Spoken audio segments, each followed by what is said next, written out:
I'm Andy Berry, a pastor and parent still learning how to disciple not only the kids in my own home, but the kids in my ministry. So I'm having conversations with innovative leaders who are fostering a strong partnership between the church and the home. This is the Nurturing Faith Collective podcast.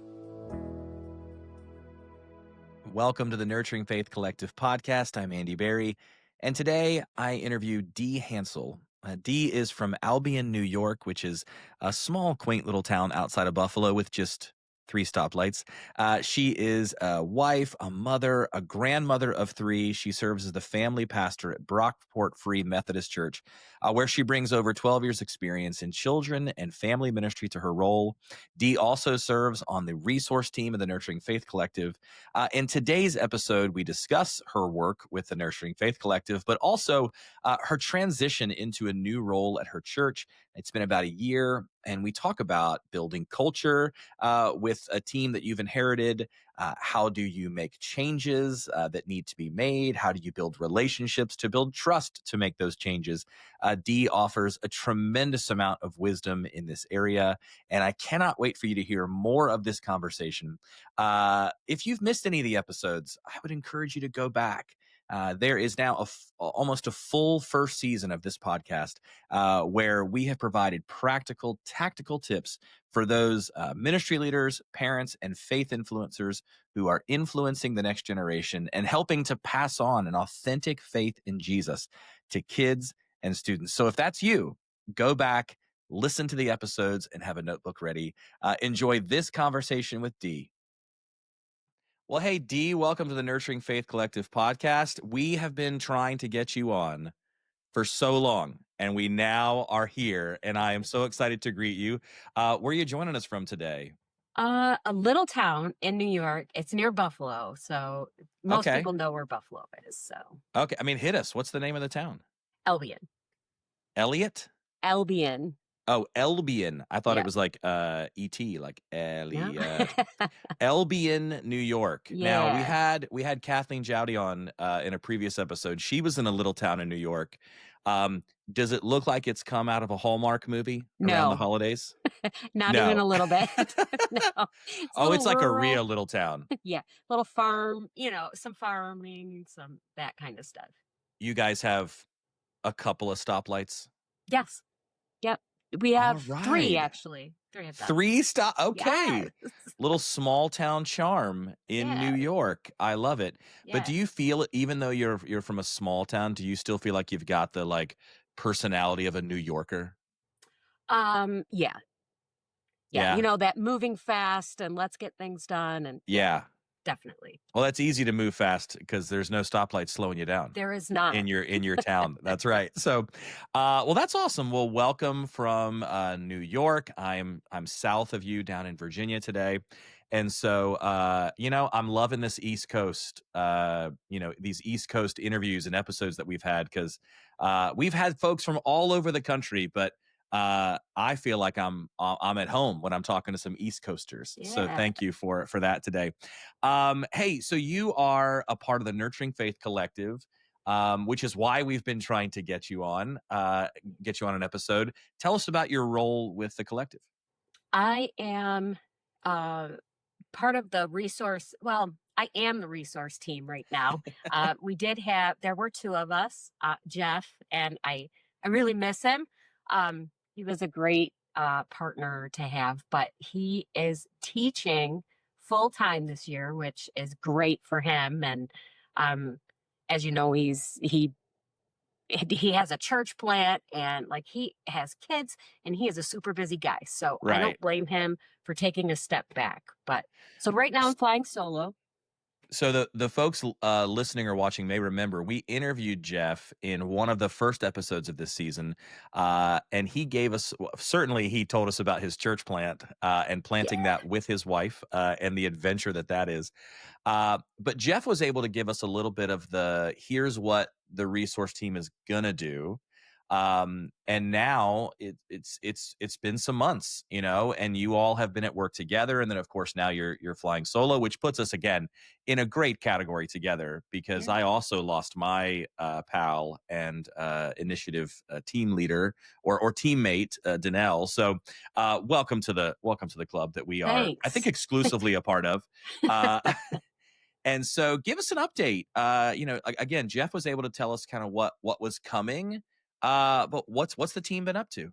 Yeah. So I don't know if Jeff talked about it, but these are our resources come strictly from Bethel graduates. So um, we reach out to the graduates. We've gotten some curriculum. We've gotten some parent uh, resources. We've gotten some other leader resources that help them plan events and things like that. So yeah, we're moving along. It's a little slow, but we're all in ministry, so it's like we're usually super busy. So Right. you know, you have to give a little grace there that people are busy. Well, and when you say Bethel, you mean of course Bethel Seminary, I do, where yes. you and I were both students. Yep. When did you graduate? I graduated 23. 2023. Yes. You're Yeah, fresh out of the box I still. am. Yeah. I love it. I love it. Yeah. Yeah. And so, yeah, you mentioned, hey, you've been compiling these resources from students who were at Bethel, and things they did in their time in school, things that they have Yeah. done since they have left. And so, yes, we are still building that Yeah. cache of resources. So how are you going about building this list of resources, this collection? Yeah. So they sent out a newsletter to all of the graduates. And in that, they kind of focused a little on the resource section, and they asked graduates, hey, if you have resources that you even turned in, not just from after graduation, but assignments that you turned in, because we all did a lot of assignments and we all Right. did some really great work. And to keep those, private and just for a grade is really sad. So Yeah, they said, give us what you got, send it in. So yeah. absolutely. So that's And how is we're getting them, and just reaching out to the graduates and letting them know that this is available and you got some great stuff. So we'd like to see it. Yeah, and there's a possibility that folks are listening or watching, and they may not be familiar with Bethel Seminary, but I'll brag on us for a minute. Yeah. We had the opportunity to go through a master's level seminary program where we were getting specific training in children's and youth and family ministry. And I can tell you from looking around at other programs and trying to figure out what my next step was in my leadership training and my development and my education, there were a lot of programs out there that there was a track maybe for youth ministry or a track for family ministry, or here's a class or two, but this program is specifically designed to train today's children's pastors, today's student pastors, today's family pastors. And so, yes, we know that we went through this program and worked on a great number of assignments in many Yes. facets of family ministry. And so, yeah, to let those stay buried on a hard drive somewhere, feels kind of like a waste. And so, yeah, how can we get these resources out? And we've talked about in previous episodes, as a leader, as a kids pastor, as a parent, I'm always looking for quality resources. I'm always looking Yeah. to get better at this thing that God has called me to, and learning how to or finding things that I know that I can trust. That sometimes is the challenge. And so I think for us, and maybe you take our word for it, I think for us, we just trust the work that these graduates have done because we know the program that they've gone through because we went Right. through the exact same thing. And so, what have you seen coming in? I mean, what sorts of things have been submitted? Yeah, we have some things for new parents, like they're like brand new having babies right now, Yeah. and it's really, really cool. This program is incredible. It puts a mentor with these people, someone who's a seasoned parent, that has um, experience and what they'll go through, and also how to start to build that discipleship at home right from infancy. Yeah. So, yeah, that's really cool. We've seen, they Wait, have so some. that's something that someone submitted? Yes, yes. I It's was a just whole program, like, it's great. Is there also, is your initiative also working on a time machine where I can go back to when I had, babies, so I can be better at that? Yeah, I know, right? Wouldn't that be nice? Yeah. So that's so interesting. So there's a mentor involved, there's, Yeah, are there some lessons involved or yep. some writings? So how would someone, how would someone use that? Is that a small group that would use that? Is it an individual that would use that resource? Yeah, so the way that resource works is, it's for the leader, so the leader would go get it, and the leader would find these mentor people, and then they would form a group, and I believe it's a 12 lesson. I might be wrong on that, so don't quote me on that, but, and it's like a 12 session thing. They meet weekly, they learn these things, they have chances to ask questions of these mentors, and it's just incredible. I mean, for new parents, learning how to disciple your child is huge. If Right, you can learn that from birth, it makes it so much easier at when they get to be teens. right. And so Oh, that man. resource is incredible. I'm in a church context where we have confirmation. And so we Yeah. are right now recruiting confirmation mentors for our students who will walk through this process in the new year. And every time we have somebody say yes, I'm like, oh, I want them to mentor me. Like they would be such a great mentor for me. Maybe I can talk them into this after confirmation is over. And honestly, I don't know that you and I came on today intending to talk about this, but this is kind of the direction that my brain is going right now. And that is what a call for an older generation in your church, right? Oh, What a call for an older yes. generation in your church who's already raised kids, who's Yep. got some wisdom, they've come out the other side, and they can turn around and intentionally partner with a new parent, Yeah. and so um honestly, and again, in my church context, I think sometimes because we've put so much focus on the young family, we've built so much of our programming around the young family, probably because I'm the loudest at the table, on that. Uh, but there are at times I've had conversations with folks in our church who say, "Hey, there feels like there's kind of a divide now. Yeah. Like I'm part of the older generation, and maybe it's not so much for me anymore." And I always say, "No, no, no, no, no, no. This only works with you.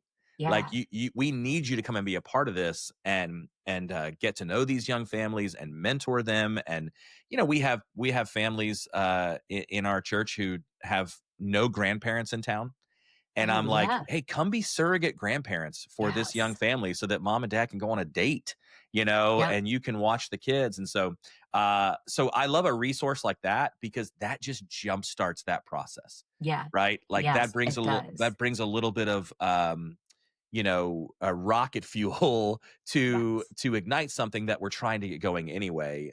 Yeah. Yeah.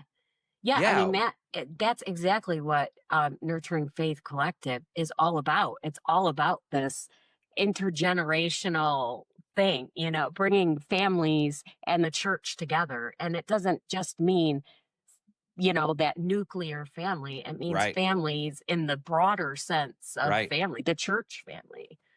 Now, how did you get involved with the Nurturing Faith Collective? I got an email from, Dr. Denise, and, Shout out to Denise. yay! Yeah, so I did, and, when I first got the email, I thought it was like, "Oh, yeah, I'll be, like, writing resources," and, Oh, sure. things like that, which that's great. And I love to write, so that's great. But finding these gems that these other people have written is way better than Oh, yeah. anything, you know. It's just incredible the things that people have. And I know like some of the people that I was in class with have these incredible resources. So reaching out to them and, getting those. So yeah, Absolutely. just I mean, just an email. just an email, and you were Yeah. crazy enough to say yes, Yes, and you jumped on board. it And did. I think that none of us who said yes to this really knew what we were saying yes to, in the Yes. beginning. And so we've sort of built this thing together and tried to find some shape to it. And some of the initiatives have taken some steps, and some are still trying to figure out what's next. And but the heart behind it, like you said, is Oh hey, yeah. we just want to equip parents and ministry leaders and faith influencers Yep. who are influencing the next generation. And that's not a bad way to spend our time, you No, know it is not. but that is not probably your full-time gig.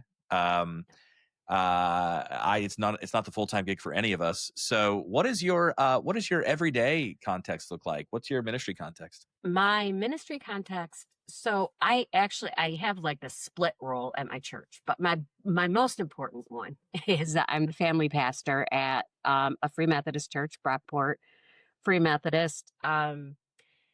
So I am over birth through 12th grade. Okay.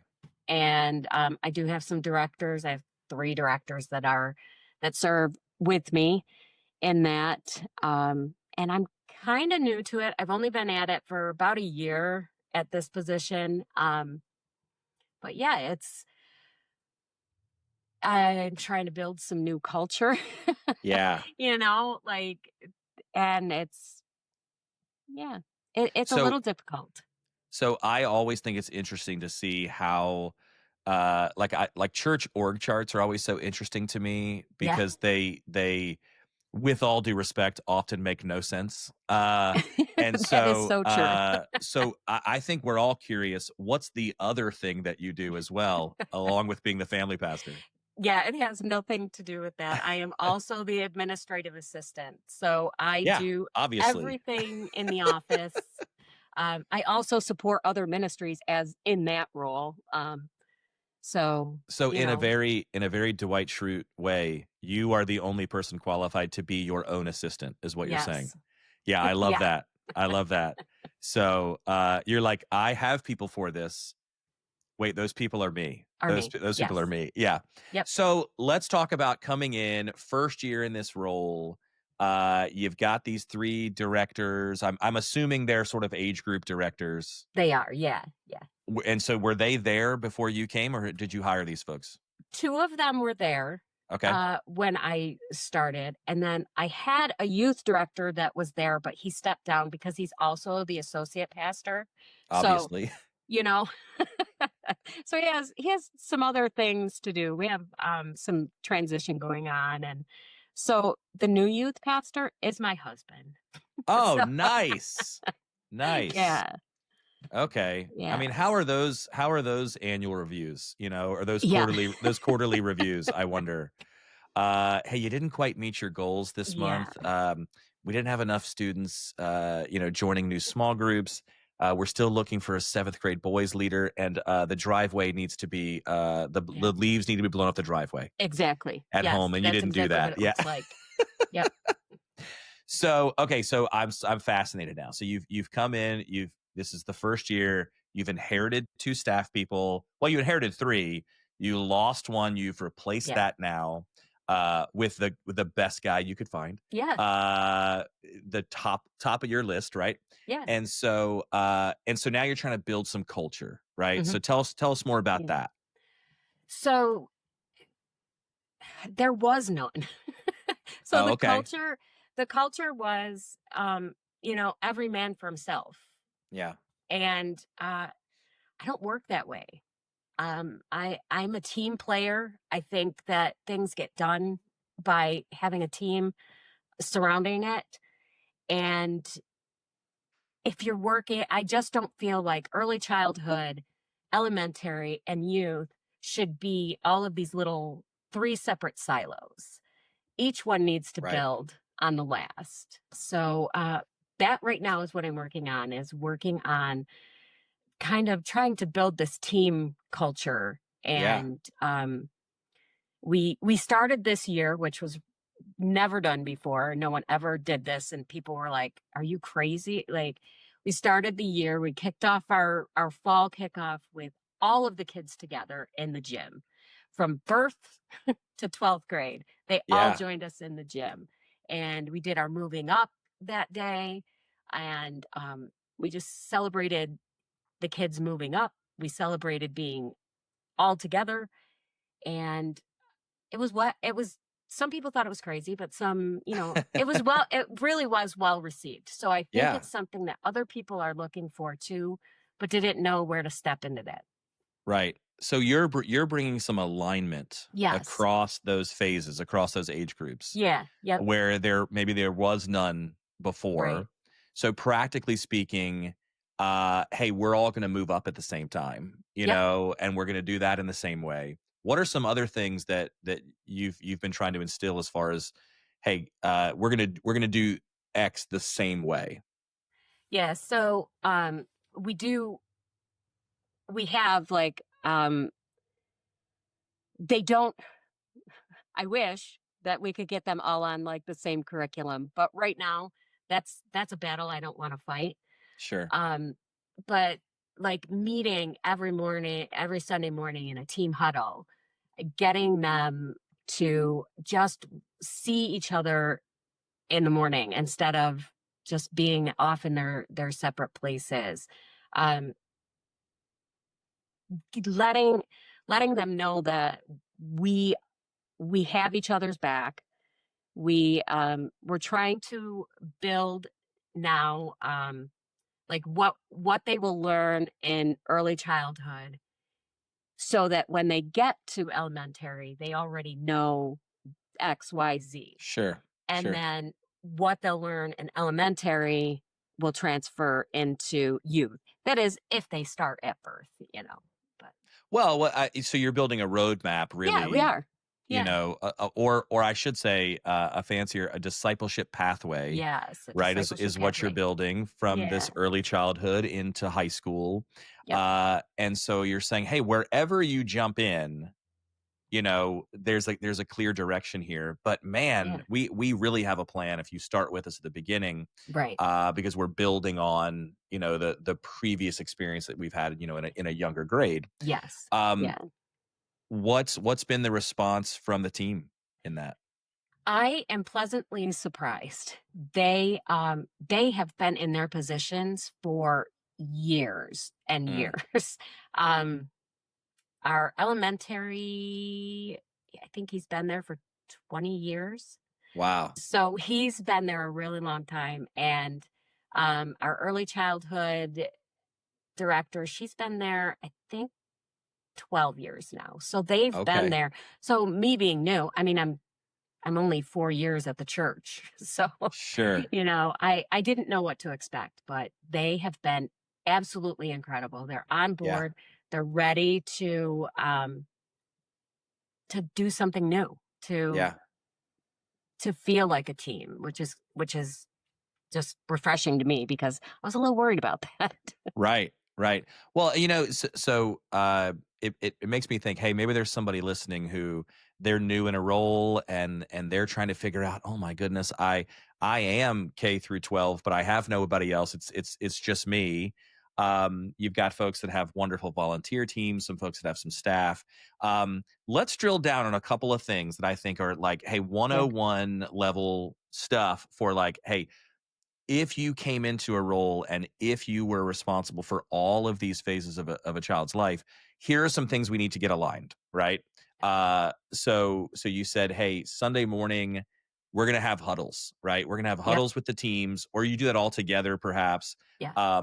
because we're going to get our volunteer teams aligned, right? Yes. We may be Yes. teaching different curriculums and we may be doing different sorts of experiences, but number one, we're going to get our volunteer teams aligned. Yes. Um, the second thing that I would say is the way that we communicate to our families, right? So a parent should not have to learn a new language when their child goes, from elementary school to middle school, Exactly. which is where for us that's the break between children's ministry and student ministry. Yep. So my student guy and we're going to send the same email, the Yes. same email. Yep. It's going to look the same. We're going to use similar language, right? So that there's not this freak out moment when you move Yeah. to a new phase and you're going, oh my goodness. Cause I've experienced this. I mean, I don't know about you, but I've experienced this as our kids have moved from different schools, different grade levels, different teachers, Yeah. where it's like, okay, what app do you use and what website do I need to go to get your email? And right. So Yeah. we're going to make it really easy on the people who we're partnering with, which are these volunteers and these families. Yeah. Right. Exactly. So what else? I mean, what else have you guys been or what do you want to do next, I guess? You talked about maybe some of the curriculum stuff, but Yeah. So that honestly, we rebranded. Um, there really was no branding, honestly. sure. So we Sure. rebranded. We so that started the cohesiveness. But what's next is honestly getting them aligned in curriculum.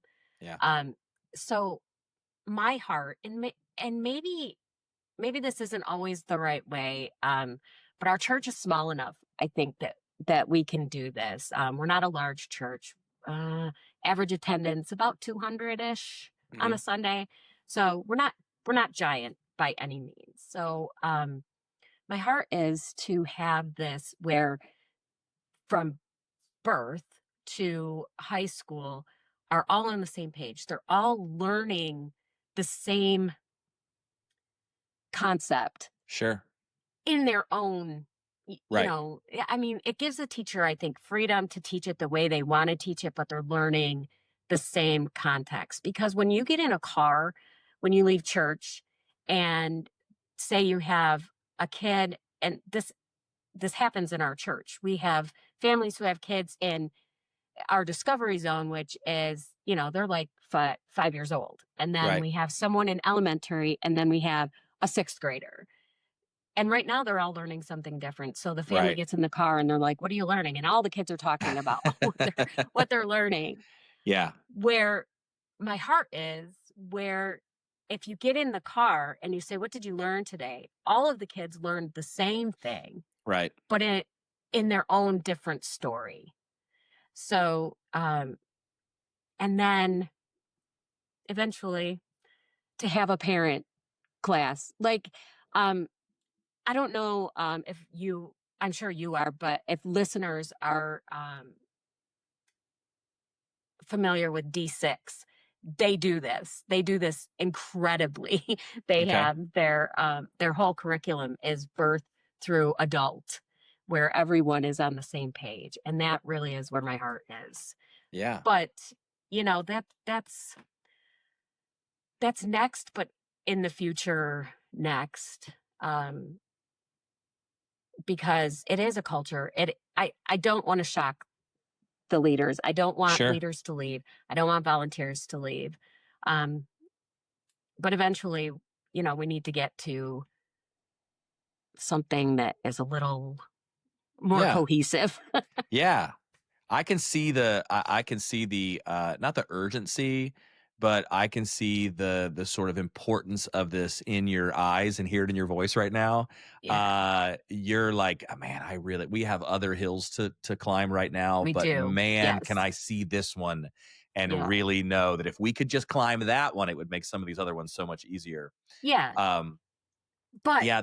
Oh, go being ahead. so new, I need to, right now, I need to develop relationships and trust. For sure. And, once once I've built that trust, that's when change can be made. Like I can't go making sweeping changes until that's built. Right. How are you doing that? How are you building trust with staff, with volunteers, with Yeah. parents? So, we go out for coffee. We just have fun together. We plan, fun outings and do those things. Just getting to really know who they are, what's important to them, talking about their family, being involved, they have kids in sports, going to their sports teams, Right. building those relationships with your leaders is so, so important. Right. I think if you're listening or watching this and you're thinking like, man, what's the shortcut to developing a really good relationship with a parent or a volunteer? Be really nice to their kids, right? Yes. Like, Yeah. just know their kids' names, know their Yeah. their kids' pets' names. Compliment their shoes when they walk in the door. Just be really kind to somebody's kids, and those people will be with you. They'll Yeah. march in a battle with you. Yeah. So I Yeah. think you're going about that the right way. And let's be honest, right? Like, you were brought into this position because someone in the leadership, I'm assuming, said, "Hey, we're not quite what we could be. Hmm. We think that God has given you gifts that we would love for you to come in and use to help move us forward." Right. Right. And so you're, you could come in and say, "Hey, listen, leadership has asked me to make this better. So I'm bringing my ideas, I'm bringing my experience. I'm going to make this better because that's what they have asked me to do." Um, that's not a winning strategy, It is right? not. That's not a winning strategy. No, that's Even called though, burning it down. yeah, yeah.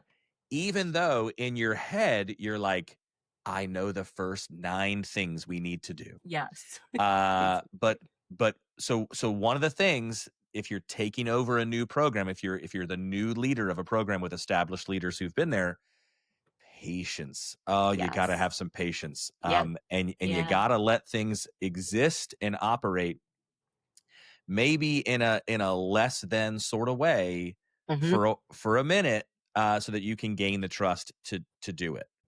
Patience, patience, right? Yes. Yes. Um, Patience and relationships. Relationships yeah, are huge. yeah, I can't say enough about building relationships with your leaders and your volunteers. That's yeah.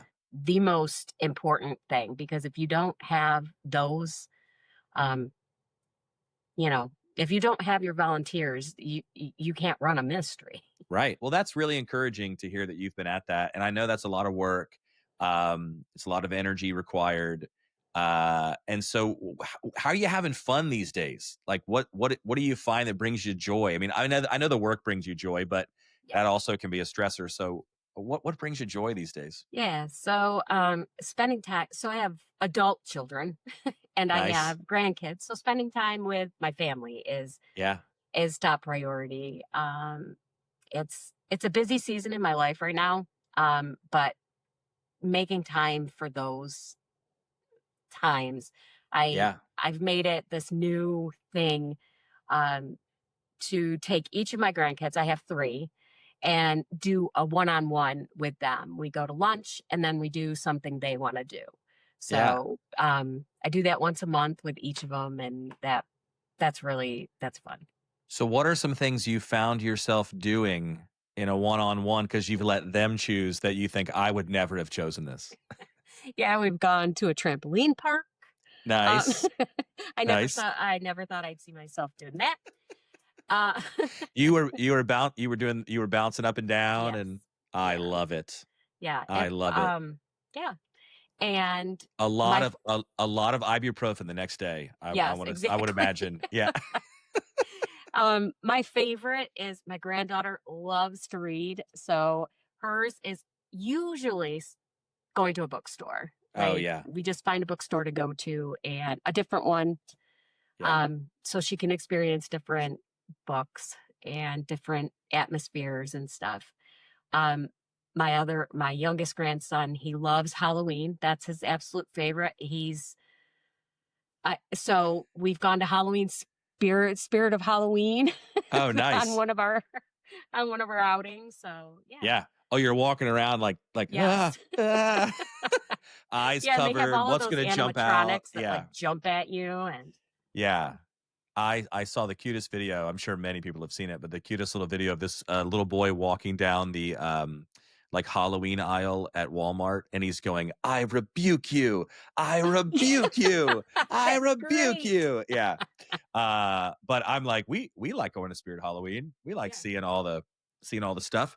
Although we do a lot of Yeah. covering of the 7-year-old's eyes. Yeah, Um, well, that's so fun though. I mean, that's so fun. And it keeps you young, it right? does. Keeps you Yeah. energized. Yep. And I mean, again, you said earlier, hey, with these volunteers, it's all about this. It's all about the relationship. And with your grandkids, I mean, you just displayed this, right? This Yeah. three different Yeah, that's kids with true. three different personalities, with three different sets of interest, and you've engaged them all, and you've met them exactly where they're at. Yeah. And so, I mean, what a model that is for the ministry that you're trying to lead as well. Oh, I thanks. love that. I love Yeah. that. Well, one of the things that we talk about with folks is, this is a grind, right? This you've even though Yeah. you're a year in this role, you've been at this for a long time. Yeah. And so as a parent, as a grandparent, as a ministry leader, and every time we have one of these conversations, I think, man, I'm scribbling this down, and I got to remember this, and I got to put that into practice. And I think about that person who's listening, that's going, ugh, another episode where they've told me another great thing I have to do as a leader, and it can be a little overwhelming. And so we talk on the podcast a lot about, hey, here's just one step to take, right? You don't have to fix everything at once. You can't fix everything at once, but here's one step. But the fact of the matter is, sometimes people lose the stamina for that, and they get discouraged. And Yeah. so, what would you say to that leader somewhere in the world right now, who's going, hey, it's just me. I care deeply about the faith of the next generation. I'm running out of energy. How would you encourage them? Obey the Sabbath. Mm, Take a Sabbath day and take a true Sabbath day. Um, so many people say, "Oh yeah, well I take the day off," and they do all of their errands and they're sure. doing all of this running around, and they are still thinking about ministry. Take a complete day, even if you can't take a full day, a partial day of a Sabbath where you're not thinking about anything, you're not running Yeah. errands, you're spending time with the Lord. Just spend some quiet time reflecting and, pick up your Bible, do anything other than busy stuff Right. Right. because it is so important because you will get burned out in no time. And then it stops being fun. It stops feeding you, Yeah. and then you're done and you're bitter, and it's sad to see Yeah. a ministry leader who once had this huge passion and they lose it Right. because they've burned out. It's so sad.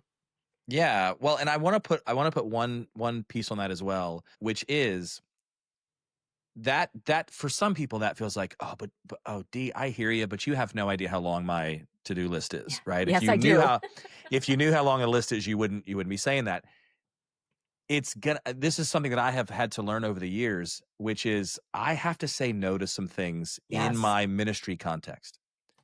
Yeah. There are wonderful programs we could add to our kids ministry. There are phenomenal things that leaders are doing all across the country. I mean, I get to host this podcast and talk to folks who are doing some great things, and then I Yeah. go, we can't do it. We don't have the people, we don't have the bandwidth. I don't have the bandwidth. We got to say no to that right now. Yeah. It's okay to say no to good things that you could add to your ministry, because It if you is. added them, it would burn you out. Right. Yes. And so Yes. what you say no to is, we're not going to launch that right now. What I'm going to say yes to is, I think that's really valuable. We got to find somebody who can lead that. Right. And once we found the person who can shepherd this, then we're all in on it, right? Yes. And Yep. so it is nuanced, right? You got to say no to some things so that you can Yeah. say yes to taking a break and yes to rest. And that Yes. feels so counterintuitive for like people who are just going, no, no, no, I've got all this Yes. passion and energy and creativity, and I care so much about this. So Yeah. what a Yes. great That is reminder. so true. Um, but yeah, that is God told us. I mean, it's a command. It's Yeah. you need to take Sabbath. Yeah. So, it like you said, it's okay to say no. It is. It's fine. Yeah. No, I love that. I love that. Hey, tell us as we wrap up, where can folks find these resources that we've talked about earlier in the episode? Yeah, if you go to the Nurturing Faith Collective website, click on resources, and we have two sections. We have one for parents. So if you're a parent listening, you can click on that section and you'll find resources for you. And then we also have a leader section. You click on that and you'll find resources for your leader. You'll find curriculum and events, things like that. So, yeah, it's I love really, that.